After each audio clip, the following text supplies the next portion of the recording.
Morning. Hopefully everything's going well today. I'd like to talk about kids that are living with a toxic mother. And this is what I've been going through, and it's very frustrating. So all the fathers out there, I really commend you guys for what you're going through. Here's some signs anyways. Usually mom refuses to co-parent. They say that you're obsessed with them. If you want to talk things through and have good communication, they usually ignore you. It's one-sided, and then they're very controlling. Usually they'll manipulate. They'll create the problem, manipulate it, and then they have the kids believe that the dad's the problem. Good guy, good cop, bad cop kind of thing. Very bad situation to be in. I don't recommend that for any mother do that. I don't even know why my ex is doing that.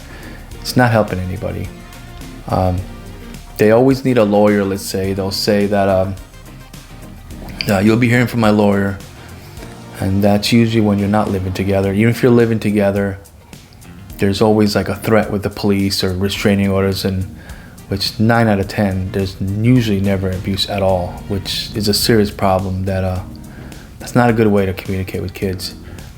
And then, one of the things that's really important is they'll make no attempt to resolve any problems at all, ever. They'll never resolve problems and move forward. They dwell literally in the past on things that are made up, and the kids usually follow the mom or whoever they're living with, because this happens with fathers too. I know quite a few cases. The father's a drama queen, and makes toxic and toxicity and divides the family up and says mom's a bad, they don't use the words bad mom. They just say the kids don't want to see the other parent, which is never the case. Even in my case, I have mom abruptly stopped all parenting time, saying literally that my kids needed a lawyer to advocate for their feelings rather than a father. This was like 6 years ago, or the kids would still be having a father in their lives. That's exactly what happens. And they never take accountability for their actions, and that's a serious problem. You start the problem, you create it, and then you say because the father doesn't want the kids to be in a fatherless homes, you're making the problem by talking about it, trying to resolve it. That's very delusional and very, very dangerous for children to be in. And then they act as in, children are pawns, or they own them, it makes them feel good, a good tingly feeling inside that they're, with mom and they don't want nothing to do with dad, because all, including my situation, everything that mom does, the kids follow exactly. So if moms would start co-parenting and start actually stepping up as parents to make things better for them, at least set aside their differences, things would never be in that situation to begin with. And that's very poor parenting, completely not very healthy for children, that's for sure. And for all the kids out there, let's say that you're hearing this, and I hope that somebody hears this, a child, you really need to kind of like step back for a second and say, hold on a second here. Mom hates dad, wants nothing to do with him. She wants no resolution. She doesn't want a father in my life. Let's say this is for my son. Why are they copying the same thing? And you should really recognize that, that is not helping a kid at all whatsoever, until you step up yourself and, say, hey, you know what?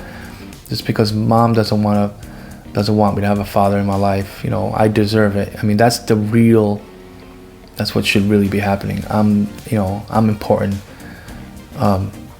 to my father, and my father is important to me. That's something that you can't, that's a lot of damage.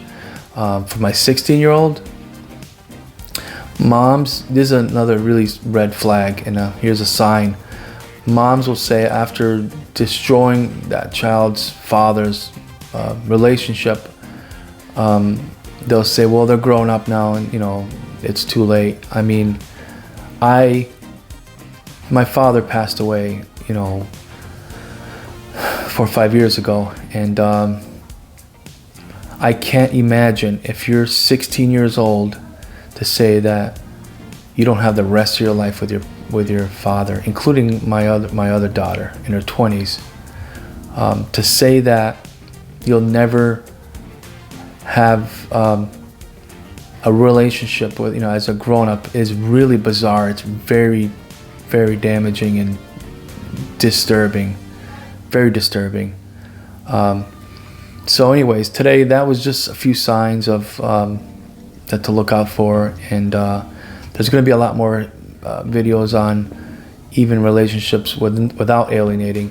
But usually alienating is one parent has serious relationship and communication issues, and they teach the children the same negative pattern, which is, in the courts, just to let people know that they totally support drama, toxicity, manipulation. They love it because it keeps their pockets full of cash. So, and best thing you can do is completely stay away from family law altogether. They will never help your kids, because if you as parent, your kids are learning to resolve parent problems from their parents, how they resolve it. So if mom's ignoring dad altogether and making nothing but problems and yelling at him in front of people and making a total embarrassment of herself, that's what you're teaching your kid, and when your kids grow up, they're not gonna know how to be good parents themselves. They're not gonna know how to have good communication, because running away from one of your most important people in your lives, which is your mom and dad, that's a serious, serious problem and a lot of damage to children. But it's never too late. So my thing is, tomorrow's not promised, and it's never too late to lead a normal, happy life with your other parent. If you want to put some work into it and actually, and believe that you deserve that, which you do. Till next time.